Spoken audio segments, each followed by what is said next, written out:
Lions Rock Productions. This is Jay Moore. This is Greg Proops. This is Dan. This Stone. is Dexter from The This Offspring. is Nathan This East. is Sebastian Younger. This is David Lapp. This is Stuart Copeland. This is Mick I'm Gillette. Krista This is Vernoff. Dr. Bob Greenberg. I'm Laird Hamilton.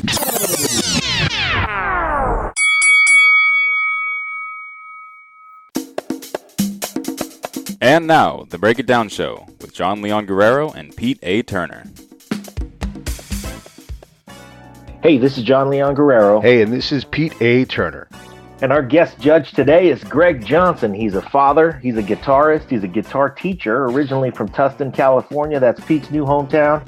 But he lives in Colorado now, and he tours the country with his wife, Charlene. He can sing her behind off and everybody else's. He is the captain to her Tennille, which is to say that he provides the chords and she's the star of the show. So we love them. And thanks for joining us, Greg. Thanks. Appreciate being here. Boy, we've got ourselves a fight Today. In the red corner from 1987, Big, Loud, and Sloppy. Guns N' Roses' Appetite for Destruction was an absolute rock juggernaut in 1987 when Pete and I graduated from high school. I think, Greg, you're a year ahead of us? 85, so is that right? Yeah, so you were right in the thick of it as well. Yeah, I remember when this album came out. I mean, the GNR album, it was just a knockout. It was a great album. I'd hear it everywhere. Everywhere. And in the blue corner from 1991, part of the movement that unseated hair metal, we have the album Versus by Pearl Jam. And for our pre-fight analysis, we go to Richard Lackie. Richard, what do you think? I feel like I'm always saying this, but I love this week's fight. Two great albums from two great bands. One album has to win, though, so let's see how they stack up. Up first is a 1993 sophomore album from Pearl Jam. This album had the Herculean effort of trying to match the success of their 1991 smash debut album, 10. And you see, the early to mid-90s were the height of the grunge movement. Everything was grunge. Music, clothes, movies, TV shows, cereal. Maybe not cereal, but grunge was everywhere. So Pearl Jam did the most Pearl Jam thing they could do. They didn't shoot a video for any of the singles they released off the album, which is a big deal because that's how you promoted music back then. And guess what? It worked.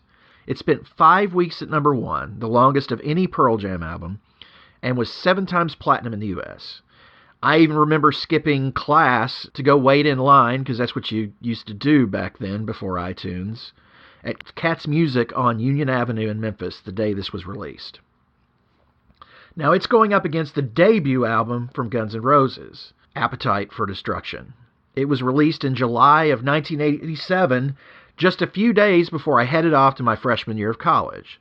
And I cannot tell you how many times I listened to that cassette, yeah, I said cassette, my first 2 years of college. That said, this was a slow burn album and a heavy word-of-mouth album. While it debuted in the Hot 200 at 182 in August of 1987, it wasn't until August of 1988 that it hit number one on the album charts and stayed that way for 4 weeks. This album is a beast, and I'd say it's a favorite in almost any album fight. It sold over 30 million copies worldwide and is the 11th best-selling album of all time in the U.S. So how do they match up? I'll say this. We have two great bands. Appetite for Destruction is GNR's best album. Versus is not Pearl Jam's best album. It's great, don't get me wrong, but I don't think it's Appetite for Destruction good. Personally, I think 10 or Vitology would have given a better fight, but I think Versus comes up a little short. Rounds 1, 6, and 9 are going to be powerhouse rounds for Guns N' Roses, possibly knockdown territory there, but don't count out Pearl Jam in 3, 8, and 10. I'm not sure it's as close as some fights. I'm going 8 rounds to 4 for Appetite for Destruction. Back to you guys. Thanks, Richard. Insightful as always. Now, I just want to take a moment to acknowledge that Richard gives us our pre-fight analysis from Memphis, Tennessee, one of my favorite towns in the whole country. And he peeled himself away from Memphis in May, where he's a multi-time champion, to provide us with our analysis. And man, we really appreciate you doing that for us. Not only providing the world with great barbecue, but taking time from that World-class barbecue, by the way. Yeah, world-class barbecue, man. Many-time Yeah. champion. So in order to spend time with these albums to give us this analysis, and Richard, we really appreciate it. We're not going to let you down, though. We got a good fight ahead of us. Let's start with round one. Go versus Welcome to the Jungle. Greg, kick us off. Wow. You know, just listening to these albums, I mean, it just brings back so many memories. And I did not really listen to the full album back in the day of Versus, but when I did, I was pleasantly surprised. So kicking this off, you know, with Guns N' Roses, it's all about sex, drugs, rock and roll, punk rock, classic rock chords. I mean, what a powerhouse of a song that Welcome to the Jungle is. I mean, everybody knows it. Everybody sings along with it. Incredible production, creative guitar work. Axl's vocal range is just top of the charts with that. Even the interesting storyline, you know, guy from Indiana coming to LA, he had a lot to talk about. So with driving bass, a great drum break, an incredible bridge. I mean, this song creates a great song dynamics in my mind. Love this song. Loved it when I first heard it. It's got a great hook, and I sing it, you know, as I hear it. Just one of those you're driving in the car and just you can't get rid of it, can't get it out of your mind. The Go song by Pearl Jam, you know, it seems like these guys, you know, they wanted to really bring it on with some hard rock and just make a statement of what they're going to be doing going forward. I mean, 10 was a great debut album by them. But this one, you know, they came out with some driving music and really hard and fast and aggressive, which is a little bit different than, you know, their previous album. The vocal tracks was low. I couldn't hear his vocal in the mix. You know, being a musician myself, I look for that production side. It was raw. You know, the loud bass and drums, you know, and the kick drum, it just with the headphones on, it didn't sit well with me. I did like the don't go on me, you know, kind of to a pleading abuser story. His vocals and his storyline really captivated me. But at the end of it all, I got to give this one to GNR. I mean, this is a knockout round to me. They just came out punching. You remember back in the 90s when Mike Tyson came into the round with any opponent, right? This is it. You'd be sitting there in front of the TV set and you're going, this is going to be a good fight. This guy's going to do it. And Mike Tyson just gives this guy this pounding hit. And the guy's, whoa, what's going on here? And then just pounds him again. The guy just knocks down. He's out within seconds. And to me, that's what happened right here. Welcome to the Jungle just blew these guys right out the door, right off the gate. I give it a 10 to an 8. It's a knockout round for Guns N' Roses. Wow. Okay, well, the unfortunate thing is we don't have knockouts in this album fight. So the format just doesn't play to it. I appreciate the enthusiasm, though. Absolutely. What did you score, Pete? Yeah, so this is a super tight round. The first thing I want to say is anytime, like, if you can pull off the bass thing where like the bass strings are just banging off the pickup and it delivers, you've got yourself a hell of a song, and that's what Go does. They are in it. The rhythm section is driving this song. The bass is nasty. The drumming is just fantastic. Just beating up on toms and all those kind of things. So if there's any doubt that Pearl Jam can handle what Guns N' Roses is going to deliver, Go versus Welcome to the Jungle is it. Here, two songs are able to throw, and I love what McCready delivers, and Emmett, they are doing it. This is a monster rock song, and it goes against Welcome to the Jungle. And from the first lick, there's a cool thing Slash does, like the hook starts in your left ear, but the last note ends in your right. I had never noticed that before, and I thought that was just the coolest thing. So you have to listen for that next time you put it on. Just that first part as he comes out and does it. Steven Adler is awesome. He does a great job, and I really love the percussive stuff in the bridge breakdown section of the song. And anytime you've got Slash playing, you can just lean back and give him the bridge, and he will take care of all of the work. So nothing's missing from Welcome to the Jungle. I had a real hard time trying to figure out how to separate what was what in this song. So both of them have great vocals. You know, I'd give the slightest edge to Axl because he's clearer and easier to understand. But in terms of these songs, I think Welcome to the Jungle gets a little crowded with the guitars. And I'm absolutely picking that's trying to find the difference. For me, I think the rhythm section is where the difference was made. And Duff is just slightly loses out to Jeff. and on the bass, and well, look, when the drummer writes the song, there's a little bit of a benefit there, and I think that's the benefit for Pearl Jam and me when I listen to this song. So because the drumming throughout, because he wrote the song, and there's just such a tiny microscopic edge for Pearl Jam in this, so I'm going to call it 10-9. Well, I agree. Go's a beautiful start to a record. Pearl Jam's execution is spectacular, and it's clear why they were part of that movement that was so important to us in the 90s and a leader in the whole grunge era. Like Richard pointed out, even though this was not maybe their strongest album, it was still pretty damn strong. And just like Greg said, I had never listened to Versus all the way through as a singular piece of work until now, and I was really pleasantly surprised by the continuity, the technical prowess, everything about it. And Go was a great start. It went up against Axl getting off the bus in Hollywood. And the Sunset rock band scene was something that I was caught all up in the fervor of. And Steven Adler is the James Gadsden of rock. That is a way inside joke for drummers. But just to share it with everybody else, it's his ability to make a drum fill out of a single flam on 4, which is, they did it in the Barry White Orchestra. James Gadsden was the drummer for the Gap Band. And really, he's sort of the Gap Band, the rock version of the Gap Band, as far as the drums are concerned. I love him. I love Welcome to the Jungle.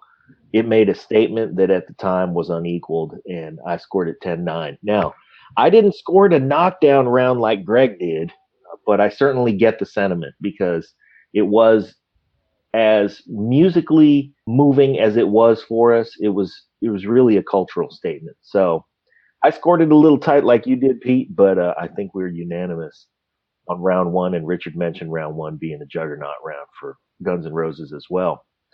Round 2. Well, hold on. I'm not unanimous with you guys. I went towards Go. You went towards Go? I did. I went towards Go. Go ahead then. Yeah. All right. Yeah. Well, there's that. Pete's on drugs. No, that's fine. Well, you're crazy. I'm just going to pipe in here.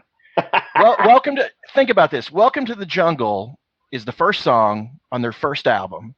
Is there a better introduction of a band than that song thematically in that album with that band? Pete, you're crazy. Go's a great song. It's a great album opener. Welcome to the Jungle might be one of the best ever, and especially introducing a band to the world. You're crazy. You're crazy. I agree with you, Richard. Full on there. I back you up. Pat on the back to you. Thanks for bringing that big elephant out of the room. That's what I do. I love pointing out Pete's faults. Pete, share the drugs. Share the drugs. Yeah, it wasn't easy. But from the 90s. He must be a boy from the 90s. 87 graduate with Pete and John. So Pete went through puberty late. Oh, okay. That makes sense now. I totally get it. I appreciate that. All right. Well, round 2 was Animal versus It's So Easy. Pete, start us off. Yeah, It's So Easy. So I love the lyric, but it goes to show. I love what Axl does with words and his voice and how he tries to figure out how to tell this story. This is peak rock right here. This song. This is what happens like when Led Zeppelin does what it does and shows the way. Like Guns N' Roses is their little brother, and they learn all the tricks when they're 8, and they have it all down. So when they come out, this is what you get: true rock and roll. And Richard and I were talking. This is sort of a concept album, of course. Like this is that scene on Sunset that John was talking about, and this song was brilliant. I think this is great. So what stands out here? Axl's, all the different voices he's delivered the lyrics are just fantastic. There's so much guitar in this thing, and in a great way. And the driving pace of the song. This is maybe not the strongest track on the album, but if this is the worst, there's a real problem for Pearl Jam. And then on Animal, what are my notes? I have no idea what to do here. I think GNR might have slipped an elbow in on a in the last round and maybe knocked Pearl Jam a little bit goofy. And I don't think that Pearl Jam is going to be slowed down by that. But I'm going to go with Axl's enunciation in the different tones and his performance in this song matchup for me it stands out. And again, I'm picking nits, but these are both great rock songs, and if I'm going to say anything at all, I have no idea what the fuck Eddie Vedder is singing about half the time. Either I don't understand the lyrics in terms of enunciation, or I just don't understand his message. And I think that's always been a thing, a problem for me when I listen. Yeah, so I guess my answer here is 10-9 Guns N' Roses. Greg, what did you think? Round 2. So it's so easy. I love the way Axl came in with his baritone vocal range to start this one off. I mean, it showed a nice baritone vocal range. What's funny is I read this article where Axl's vocal range is 6 octaves. Whoa. That they compared him to Mariah Carey, that he had a bigger range than Mariah Carey. So the way they came in on this song, he came in with this nice low vocal range. It's so easy. And then they started bringing in his higher range. I thought the production on the song was done really well.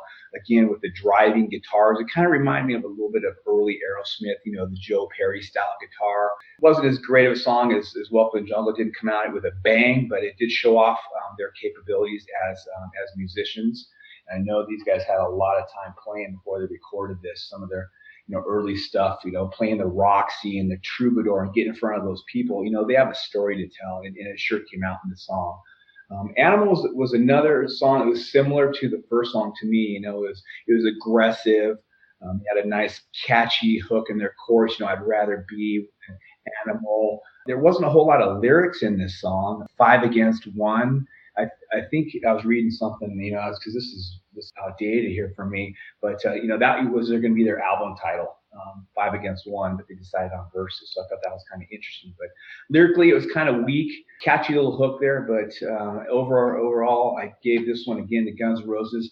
As Mike Tyson hit him on the first round, they came up struggling, but they're coming back, they're fighting. This is a little bit better song for them, but I still give Guns N' Roses 10 to Animals 9 on this one. There's a lot of precision in Animal. Dave Abruzzese as a drummer compared to Steven Adler had just a lot more arrows in his quiver. Duff McKagan's bass line in the opening of It's So Easy is pretty cool. Axl hits the bullseye every night, supposedly, but this song, to me, is not their best in any category. It's just an okay song. And Animal, like I said, it's much more precise. It's much more crisp. I found it to be more, musically wandering, and I enjoyed it. So I scored it 10-9 Animal. Round 3, Daughter versus Night Train. Man, I love Night Train. That was the theme song for me and my rockin' brother and bass player at the time, Sean Blazik. We were in a band that we bet our lives was going to get signed. And any financial setbacks that I've experienced in my life since then, I point towards the fact that we absolutely slid all the chips across the table at, being rock stars right then. It seemed to be the song that we would always wake up to in some strange girl's room in Elsa Branny, still drunk from the night before. One girl would live there and the other girl would be her shit-talking friend. And I hoped that I'd been with one, but I was probably with the other. And we had to slide out of the house before her mom, who was a night shift nurse, got home from work. I'd have morning after Jim Beam breath and one cigarette left, but it'd be broken because I rolled over on it in the middle of the night. But Sean came through for me because he always did. He stole that girl's pack of Reds from her nightstand on the way out. So that's my homeboy still to this day. Nostalgia aside, Daughter defined a movement and a generation, and we all needed to wash the Night Train off of us. So I scored it 10-9 Daughter. Greg, what'd you do? Well, Night Train, the classic cowbell in this song. You know about this one, John. The Yeah. Mississippi Queen cowbell. I mean, that's how this song starts off. So nothing new there, but it's kind of nice to hear that little cowbell in there, reminding me of some old classic rock. Here we are, drug-induced night song. These guys are out partying all night long. They're hanging out with the prostitutes. They're ripping toilets out of their house and throwing them out the window. These guys are trying to, live the lifestyle, the rocks, the Rolling Stones. These guys want to make it. I mean, here they are. They're pissed off. To me, they're pissed off because their debut record album isn't coming up in the charts. This is where the feeling came of Night Train. It really kind of sums up what these guys do every day. It's a good, catchy song. I like it a lot. When then I spun Daughter, being a father of 2 daughters, the story of this abuse and the relationship, it hits home with me. Also, I was a foster parent for 7 years, and I heard a lot of stories. So the lyrically, Daughter really kicked it. And it was believable by Eddie Vedder. He was passionate. He was intense. Dynamics of the song. And being a musician, you come in subtle, and then the song builds up acoustically, the intensity, and then it settles down to a nice quiet ending. I mean, this song hit it rock on. So what a swing back for Pearl Jam. I scored it 10-9, Daughter over Night Train. Pete, what'd you do? You guys are fucking crazy. What the hell is wrong with you guys? So look, I'm not going to keep... We haven't got that song yet. That's true. So I'm not going to keep saying this, but I cannot understand what the fuck Eddie Vedder is singing about. Again, with the content of the words or even the way he sings them. So this is 100% true. When putting the headphones on, I listened. I had always thought the word violence was violins. Like, violins. It's violence. And I'm like, oh, well, shit. I'm going to break in there. It's actually both. They do that on purpose. If you look at the lyric sheet, it says violence, and then it has like parentheses, and it says violence with a question mark. That only makes my point even stronger. I still have no fucking idea. Like, what are you talking about here? So it doesn't work here. I love the groove in the song, and I spent some time really thinking about this. I really enjoyed Jeff's drumming, and I was going to give some of my time over to John to talk about Jeff's drumming, so I will do that in a second here. And then Night Train, I've always loved this song. It's always been one of the first songs I play on a fun road trip. We start off with Eastbound and Down, then it's Running with the Devil, and then either Highway to Hell or Night Train. Those songs are always played. And back in my younger days when I was crazy and I was a little more wild, and those days ended about 3 years ago. As strong as Daughter is, the second verse. 3 years ago. Sorry. As strong as Daughter is, the second verse of Night Train, it creates all the separation I need. Apparently, this is a new realization too. Anytime the lead singer pulls out the "look out" or "I'm a dangerous man," I'm going to buy it. I'm going to buy into it, and I'm going to go on the ride with them. So I love that. I love it when Bruno Mars does it. I love it when James Brown does it. Slash absolutely kills it in this song. The way that Axl does sing his words, and this is the difference right here, right? Like he talks about gasoline, and the way he says rattle. I love those things, and it makes all the difference when I can understand the words you're saying. You don't got these goofy double meanings that don't mean any fucking thing. And I like things that are dangerous. I have a daughter and I love her, but she also likes things that are dangerous. It's sort of one of our things. And finally, though it's not really doesn't really make as much sense anymore, but when you're like John and you're sliding all your chips in the middle and you're buying liquor on your credit card. Yes, I want more of that. So for me, it's 10-9. John, what did you think about Jeff's drumming, though, in Daughter? That was Dave Abruzzese. Oh, sorry, yeah. What did you think about Jeff? I love his drumming. His drumming is great. I mean, I was always taught that grace notes come up a half inch off the head of your drum, and the backbeat is always a rim shot. That's what I learned from Dave Garibaldi. And so he's a little more in the middle, a little less dynamic that way. But I think it works perfectly and is one of the signature sounds that emerged in grunge, was to thicken up the drum beat that way. And I love his playing in this song. That's one of the reasons why I scored Daughter the winner of that round. But I certainly, man, everything you say about Night Train is true. It is a great song that way. Axl, the words are poetic and you like dangerous dudes. So that's what I heard. Round 4, Glorified G versus Out to Get Me. Greg, what did you do? Out to Get Me is it's Aerosmith, New York Dolls meets New York Dolls type of deal. Nothing special here. To me, they had to change the key for the guitar solo just to add interest for the GNR. That's just a straight driving song. The guitars drive all the way through. There's really not a whole lot of song dynamics on Out to Get Me. It's kind of the same story here again. Sex, drugs, and rock and roll, kind of the theme of the whole album. So Out to Get Me, it's why was it number 4 on the album? I don't know. It's just an okay song to me. Glorified G, I was so shocked. The song really hit me. I liked it. It was interesting guitar riff. With the bass intro, just real creative, something different that I haven't heard from Pearl Jam. There was good space. As a musician, I like to hear space. I like to hear openness. where you can think, without to give me just from 0 to 100 in just seconds. So great tempo.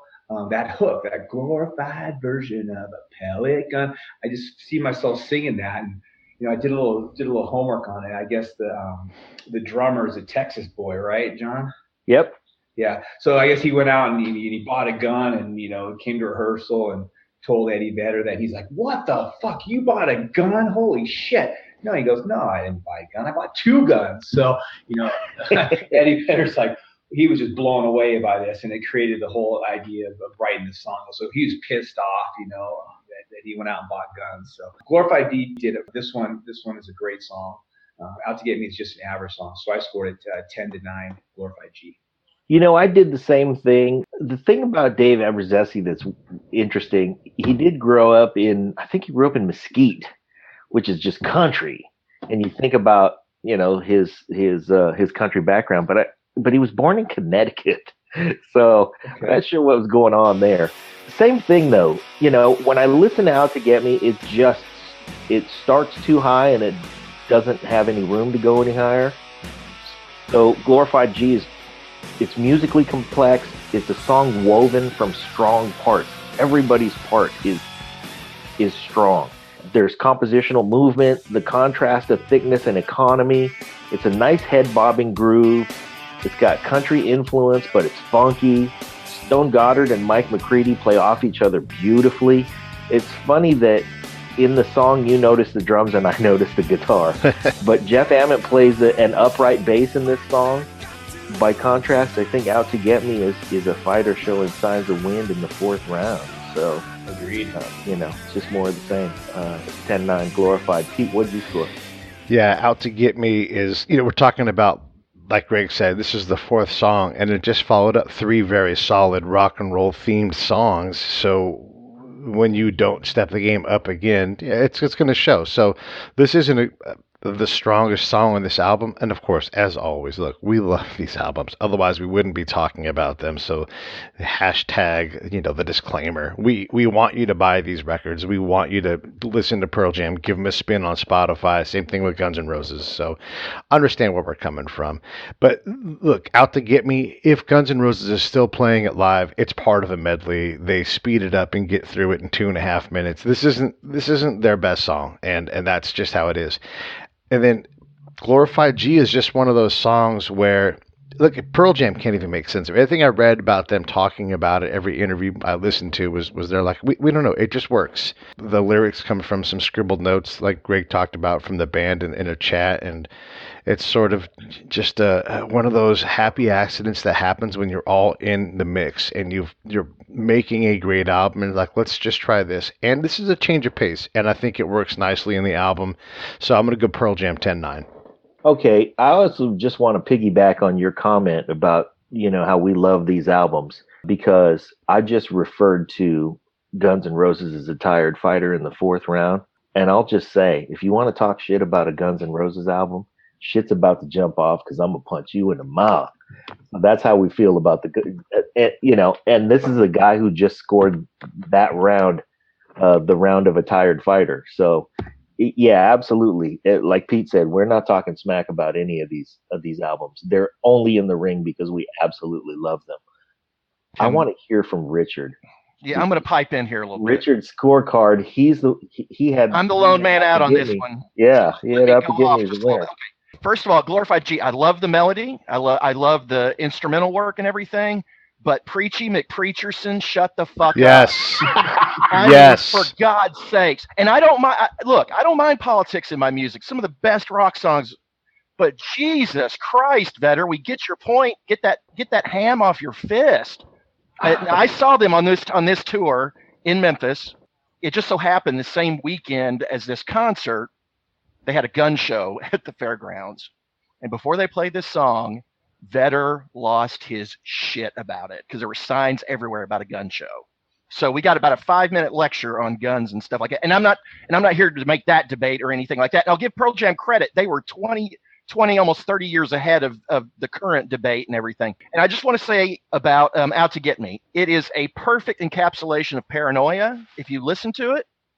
And any song that says, so you can suck me on it, gets a vote from me. I just before this album, a mainstream album, you would never hear "So You Can Suck Me" on that album, and historical perspective is one of my big things, and the fact that the only time you could hear "fuck" and "You Can Suck Me" on an album was if it was a punk album, and the fact that this came into the mainstream, it says today it might not mean that much, but back then it was huge. Because think about hair metal and how just bland it had gotten up to '87, and it was just corporate and the Aquanet and the pretty colors and all this stuff.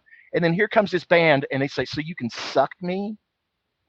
No. I can still smell the Aquanet, Richard. I can still smell it. Those sweaty clubs in downtown LA. I was there. Hey, I appreciate those things too. I appreciate all of that. You had a mullet, huh, John?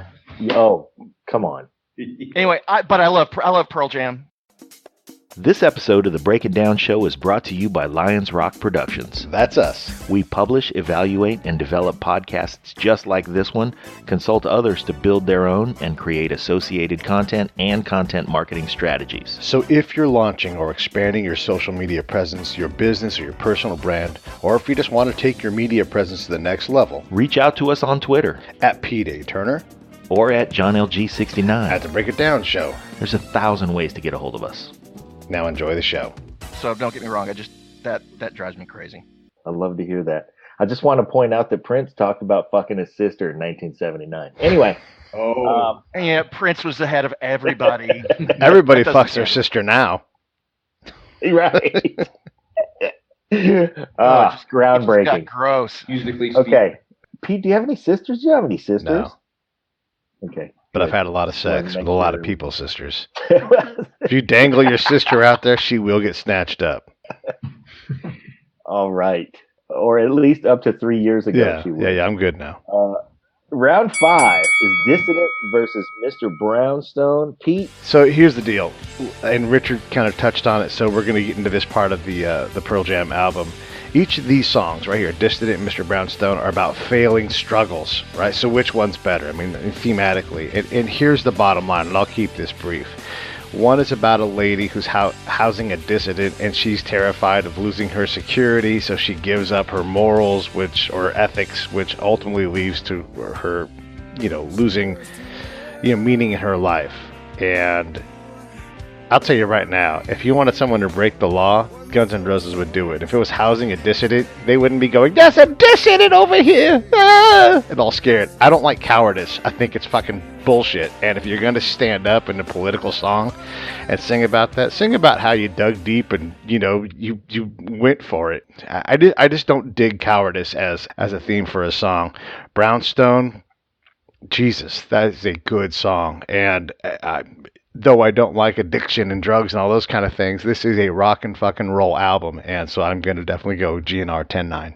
Well, it seems in this round, to me, I listened hard at the music, and there is such a technical gap between these two albums. It seems like in this round that fidelity for Pearl Jam was offered up in the production of the record, and it gave them expressive freedom that they just took full advantage of.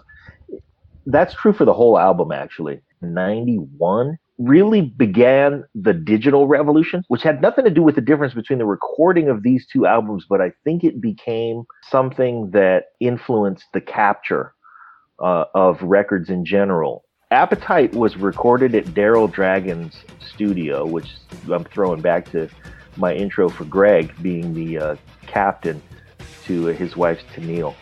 Daryl Dragon was the captain and the captain in Tennille, and Appetite for Destruction was recorded at his place. Chew on that for just a minute, because you're right. They were the bad boys, and they were all of the things that you said, Pete. But hey, let's record an album. Hey, you know who I know? I know the captain. Let's go do it at his place. So, just poking a little bit of fun, but still, there's some allure to the song about the failings of life with the presence of heroin. And I had to think about it quite a bit, but I sided with fidelity and expressiveness, which I found more in Dissident than I found in Mr. Brownstone. So I scored it 10-9. Greg, what'd you do? Well, that story with the captain is very interesting. I wonder if they, just picturing these guys in the studio, and this guy's, the captain, he's probably just clean as can be. His hat, they probably grabbed his hat and were messing around with it during the songs and stuff. He probably pulled out his fucking rig and rolled it out right there on the piano. Shit. He was still married. He pulled out his rig. He was still married to Tennille at the time. They're not married now, but they only divorced like 4 years ago. So wow. Yeah. Well, the production, I like what you said, John, about the production quality. The producer for GNR, his name's Mike Klink. I read a little bit that he worked just hours and hours just with Slash, and Axl would just record vocal tracks, one verse at a time. And how tiring would that be to be in that studio all day long? I mean, they spent hours and hours. This guy worked with Slash on building his guitar sound. They used a bunch of different guitars, but they finally settled on the traditional Gibson Les Paul. It was a copy, not a Les Paul, because you guys were probably broke, in a Marshall amp, and that crunchy sound, which came out with Mr. Brownstone, the wah-wah pedal on the intro, kind of mixing it up a little bit. Axl pops in with his baritone vocals and building that high range again. That seems to be his signature sound, as we're starting to feel in this album. Starts out with that low baritone, then brings in that traditional Axl whine. Good catchy groove on Mr. Brownstone, classic Guns N' Roses, Hero Addiction song. I mean, I got kids that I went to school with. These are rich kids they're still, trying to kick the habit. I just saw one on Facebook this morning. He's woken up. He's like, I'm 8 days clean. I mean, these are my high school buddies that are still struggling with that drug. So it really hit home. That hook, we've been dancing with Mr. Brownstone, just rings in my head. So great song by Guns N' Roses. But then I popped on Dissident, and man, that chorus riff intro, that is just so catchy. It's a very creative song. I guess the producer of the Guns N' Roses is Brendan O'Brien, which his big claim to fame is the intro, the Black Crowes Shaker Moneymaker, which I love that album. And you could hear that barely distorted guitar in Dissident, that Black Crowes Shaker Moneymaker, the bass note that slides up into the song. Long, it hit home. Great song dynamics, great originality on Dissident, and strong, believable vocals. This was a real tough one for me. It really was, but I gave it Dissident 10 to Mr. Brownstone 9. I just want to toss in a comment about Mike Klink, because he's really known for his rock sound. A lot of that has to do with Guns N' Roses. He also has produced Whitesnake, Motley Crue, and he got his start as an engineer at the record plant in Sausalito, where we talked at length about Fleetwood Mac's album Rumors that was recorded there and all the crazy sex that happened there. It's also in 1979 where Prince sang about fucking us. So, round 6, WMA versus Paradise City. I'm going to kick this off, and my review of this round is summed up in 2 words: drum intro. 10-9 WMA. What'd you do, Pete? Man, this whole social justice triumvirate section of the album is a problem, I think. First off, let's just start off with Paradise City. When it starts off with that whistle, I love that. Any song that can pull a whistle off is going to be a solid chance with me to like it. I love it. This whole side of the album is an autobiographical tale of what the rock and roll thing is, and it is Hall of Fame level. This song is one of the songs that defines who and what Guns N' Roses is. And the ability to look, everybody in this band is incredible, but Slash and Axl get above that level, and anytime these guys can both hit it in the same song, it just blows up. This is a monster album defining, genre defining song, and I'm not sure what Pearl Jam really can throw against it. And so they throw some kind of white male privilege song against it, which is great. I'm with Richard. Tell your story, make your stance, and I dig that part of it and not being afraid. But look at the other songs in this genre, like KRS-One, The Sounds of the Police. That is way better. Tupac does this stuff better. Everybody does this better. And if you're going to tell the story and you can write great lyrics, which Eddie Vedder clearly can, then fucking do it. Get in there and tell us why it's important. Just the word police is in there. I stopped counting because, look, it's just not very good. that if you're going to make a stand, make the fucking stand. Have some courage. Tell that lady with the dissident in her basement to shut the fuck up. Send Axel over there to square her away so she's busy doing something all night instead of fretting about what the police may or may not do when that dissident gets found. This is the same problem. So make your stand, tell it, be courageous. Give us some goddamn words. 10-8 GNR. 10-8. Greg. Wow, Pete. Insane. Paradise City is just a great song. And if you think back in 1987, here's the last song on side 1 of a record. You know, you're going, an album. So when Pearl Jam's album came out, you had 12 songs that just kind of ran into each other. Here we are, they're going out with a bang on the side of the album. So your song 6, it ends, and flip the record over, and we're going to go to song 7 after that. But strong intro. I mean, take me down to the Paradise City. You're singing that all day long. That whistle, it hit home too. I like that. The police whistle, someone's saying on the IM there. Great vocals, well produced, chorus.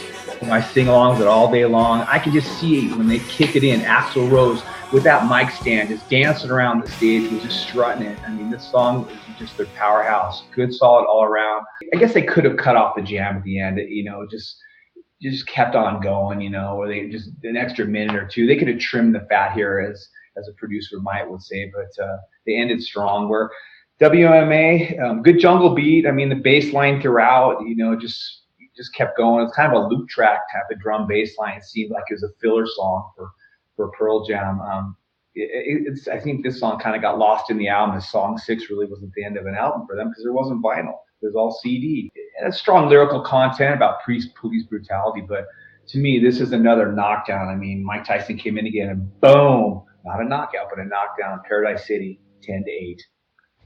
Wow. Well, I went first in this round, and this is where I'm not changing my card. But this is where the umpire realizes when he looks at the replay that he got the call wrong.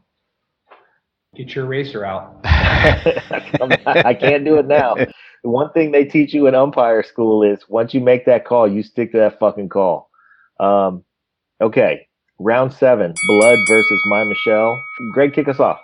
So here we are. We just turned the record over for GNR. Song number 7, My Michelle. Evil sounding intro. Just blasting, classic GNR, the gun, the riff, the guitar riff, the chorus. I like how they double time the chorus. They come in with a nice little groove and then the drummer double times. So John, you appreciate that. Yeah. It really keeps the tempo going. The bridge is more like a punk sounding thing. So they're bringing in a little edgy punk in there. It's about this dirty schoolgirl. Daddy works in a porno, and now the mommy's not around. You know where this song's gonna go.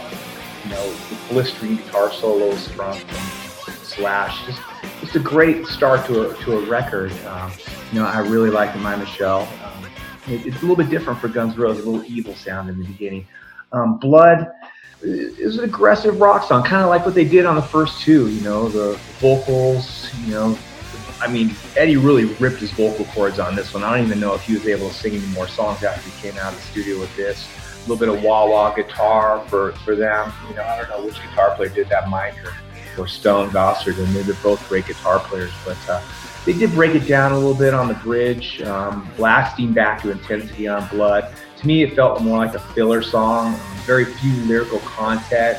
I think that Eddie was just kind of pissed at the media, I guess, where the only really strong thing he says is paint Ed big, turned Ed into one of his enemies. Trying to throw a little jab out there. He's just pissed off. But I really feel this was a lot stronger for GNR. My Michelle is a 10 to Blood was a 9. Well, here's my note on Blood. This ain't going to cut it. I appreciate the passion and the performance from the entire band, especially Eddie, who, like you said, Greg, he gives it up hard. And I don't know what else he did the rest of the day after this, but he didn't do a lot of talking. But we've got to get somewhere with these songs. And this middle section of this album fight has been very rough for Pearl Jam. And then as we flip the record over, like you said, Greg, this is GNR. And this is where they take their risks. This is where the other songs come out. And so when their friend Michelle's like, no one's ever written a song about me, and Axl writes a ballad, and he's like, yeah, fuck that. That's not what I want to do. I want to write a song about who you are and what you do. And yeah, I mean, to look at the lyrics, Daddy works in porno now that Mommy's not around. I mean, we know Mom's dead because no one's gonna leave their kid with a porn star dad. So Mom's dead, Dad's doing drugs, and look, the other bands from this era are not doing this. Not the Scorpions, not Cult, not Rat, not Motley Crue. This song is dangerous. And look, this is real rock and roll. Real, like, this is what this album is. And I would say right now at this point, this song, Guns N' Roses, is more akin to NWA than Warrant. And it's very, very real, very raw. And I wanted to point this out. Okay, so you got coke, you got heroin, porn star, all this stuff. How old is Michelle? This girl's still going to school. And I'm going to tell you right now, Michelle wasn't interested in college at this time. You're talking about a high school girl, and she's partying with a bunch of 20-year-old dudes. And this is what they're singing about. That's as real as it gets. And only out of respect for Pearl Jam and what they do in this album, I'm going to let this be 10-9. But this is a dramatic difference right here. Okay, great points, man. You know, you're right. They were doing it, and they were doing it in a very real way. And across the album, but especially here in My Michelle. The first girl I ever fell in love with, her name was Michelle Hurst, and it happened between 9th and 10th grade in the summer. Which I'm sure was a glorious summer for everybody, the summer after your freshman year in high school. I have tremendously fond memories of her. She's not with us anymore, tragically. In the 10th grade, I came around, and then I fell in love with another girl named Michelle Smith, who also holds a very special place in my heart. She's not with us anymore either. Neither one of those deaths were either of those girls' faults. Neither one of those deaths were drug-induced, and they all had fine parents. But this song and My Michelle, what those words mean to me, there's a lot of reality wrapped up in all of that.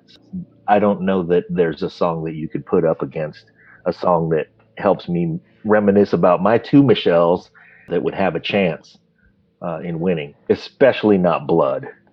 Blood was just not great. So I scored a 10-9. What'd you do, Greg? Round 8, Rearview Mirror versus Think About You. So Think About You, this isn't it. It's more of the same after what My Michelle was. And by the way, Michelle loved the song. She loved how real it was. So that's another big point in their favor.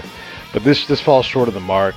Nothing really wrong with this song. This isn't what makes this album special. If you were going to cut this and make this a traditional 11-song album, I think I would cut Think About You out of it, or maybe record it as a power ballad. I mean, if you're going to take these risks on the backside, give one of those guys an acoustic and have Axl sing next to it, and it probably stands out better. I'm not a producer, but that would have been my suggestion. You know, I'm always willing to tell someone to grab the dobro and try it slower and see what you can get. So Think About You for me just isn't quite there, whereas Rearview Mirror is much better. This is, though it's not foundational for Pearl Jam as a whole, this is one of their better songs. So more of this Pearl Jam, less of the stuff that you were giving us. And it's funny to think that Pearl Jam and Nirvana and these bands sort of changed the hair metal thing, but here right now we're seeing Guns N' Roses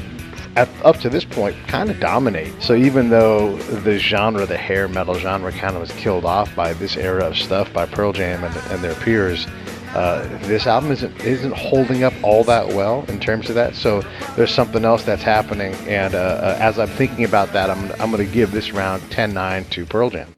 I don't know. I think I agree with you on the round, but my scorecard doesn't have the same kind of dominance that yours does, or the same kind of dominance that I expected. I think that really it would be great to acknowledge Guns N' Roses as being the pinnacle of the hair band, because they really were not just at the end of it, but they were really the best of it and the most dangerous of it. And when you compare Guns N' Roses to the bands and I love all these bands, Rat, I love Rat, yes. Motley Crue, absolutely, and they were a little bit dangerous too. They are the band that well, we'll give them their own album fight and talk about them then. Guns N' Roses was not just the end, but the pinnacle of hair metal. However, the difference here is pretty clear. And Think About You was just a middling filler song, and Rearview Mirror was a lot better. I scored it 10-9 Rearview Mirror too. What'd you do, Greg? Good point. I actually saw Guns N' Roses back in the day. Back when they opened up for the Rolling Stones, and I remember sitting there waiting for Axl to come out. I think they were like an hour late. Typical, are these guys even going to show up? Think About You, cowbell intro again. I agree with you, John. It's more of a filler song. It's forgettable. It's fast. It's kind of boring. Not too much dynamics on there. But I have to say, it is the cleanest love song by GNR yet. I don't think there's any shit words or cussing or any. It's kind of his love song. But he probably wrote it and they just threw some chords to it and didn't really think about it. It didn't become one of their bigger songs. So as we're in the middle and the meat of the album here, it really didn't do much for me. Rearview Mirror, similar. This is kind of a tough one. It's I don't know, good, interesting vocals, good driving beat, great riff. Sonically, it was propelling. I thought about this song is this would be a good workout song for me, Rearview Mirror. You're out there running on the treadmill or hitting it, chromatic runs in there, creative lyrics. I kind of visualize Eddie Vedder sitting in this car looking in his rearview mirror, visualizing whatever he's looking back at, something bad that happened. But, just middle of the album, average stuff. But I did give, Rearview Mirror a 10 to Think About You a 9. Yeah, I like the speed of that song and Pete's comment that you ought to just grab a dobro and try it a little slower. Round 9, Rats versus Sweet Child of Mine. Now, Rats is funky. Dave Abruzzese with his splashy open hi-hats, and the beat swings just a little bit. Now, if you were playing 16th notes, you'd play it with dotted 16th notes, but that gets muddy on open hi-hats, and the splashiness is cool. So he's just playing 8th notes on them, and the feel is therefore subtle. Jeff Ammon on bass, he plays some amazing phrases throughout the song. The bass line through the verses has that triplet in it that's really melodic and nice. But Sweet Child of Mine is fucking Godzilla storming through Tokyo, just destroying shit. Not even destroying shit on purpose, just destroying shit, swinging his tail around in his wake on accident. This was the song of 1987. The sweetness that turns into aggression, the breakdown, the drums are understated and perfect. This is Steven Adler at his best. And that guitar solo defines what this generation's Les Paul really sounded like. And when you can compare, and it's funny that Greg, you said it was probably a copy, and it might have been, who knows, but we did an album fight with The Game by Queen, and I kind of talked smack about the Les Paul sound that Brian May gave us on that album, because it was, I just didn't like it. Everything that's really meaningful about the Les Paul sound exists in Sweet Child of Mine. It's just a monster. So I scored that 10-9 Guns N' Roses.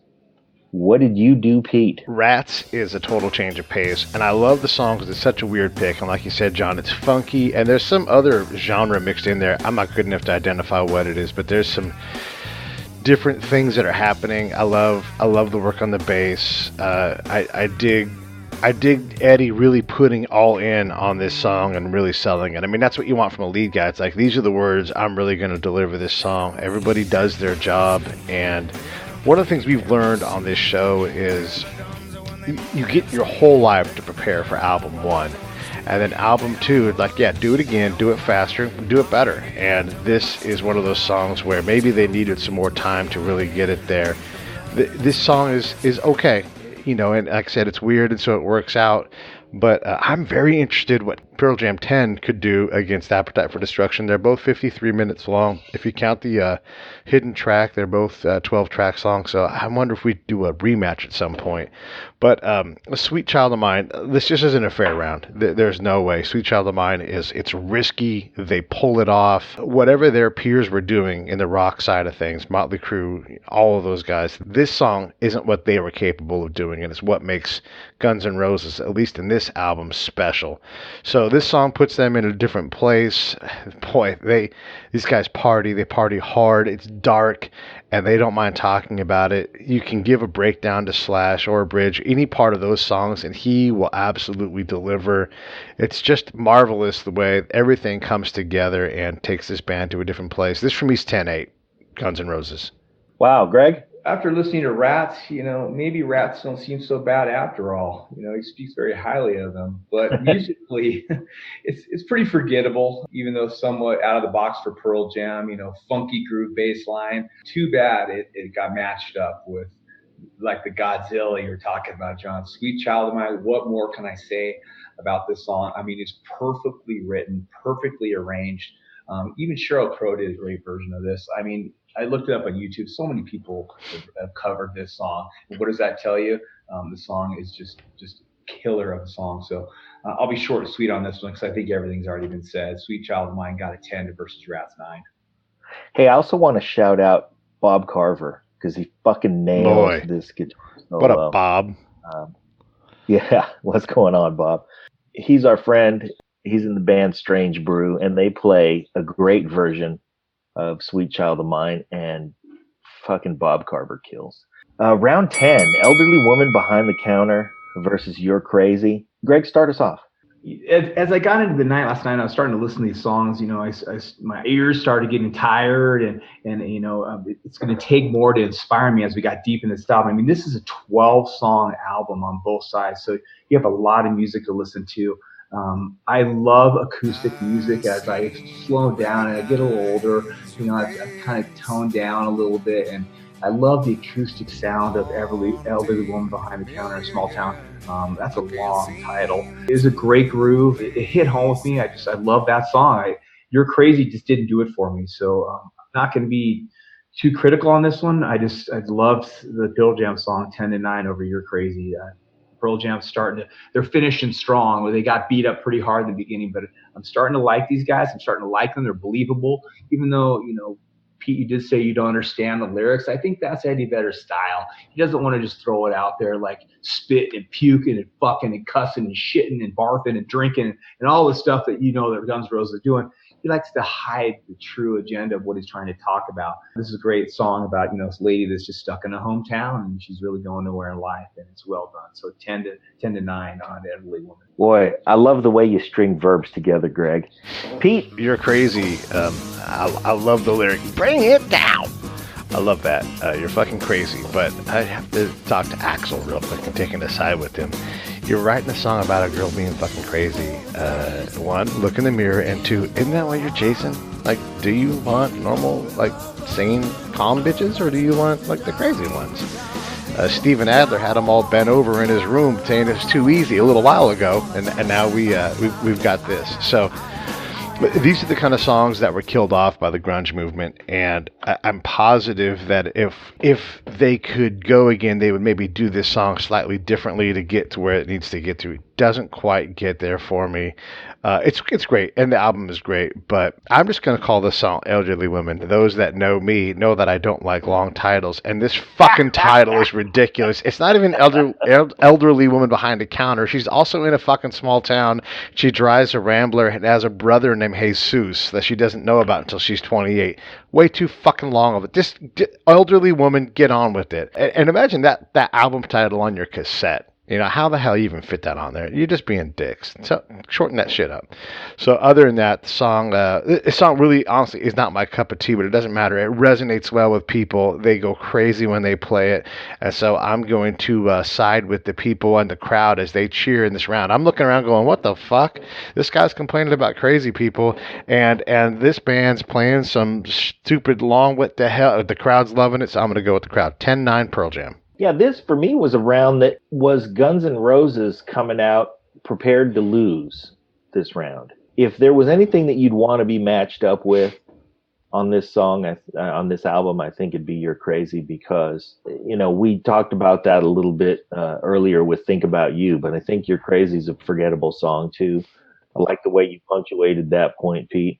I'm surprised you didn't just punch Elderly Women Behind the Counter in the chest for being such a long damn title, but I appreciate you calling them to the mat about it. Still, it's a better song, and I scored it 10-9 for Elderly Woman as well. We're coming up on round 11, and just like Greg pointed out, this in a long fight, your ears start to get tired. But Pete, how did you score round 11?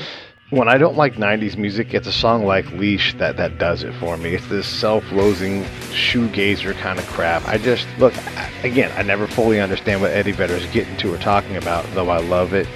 But one of the lyrics I thought was Thought Police, and it's not. So like all these years later, I'm like, I still don't get the song, even with the new lyrics in there. But I think the guitars are great, and I don't know.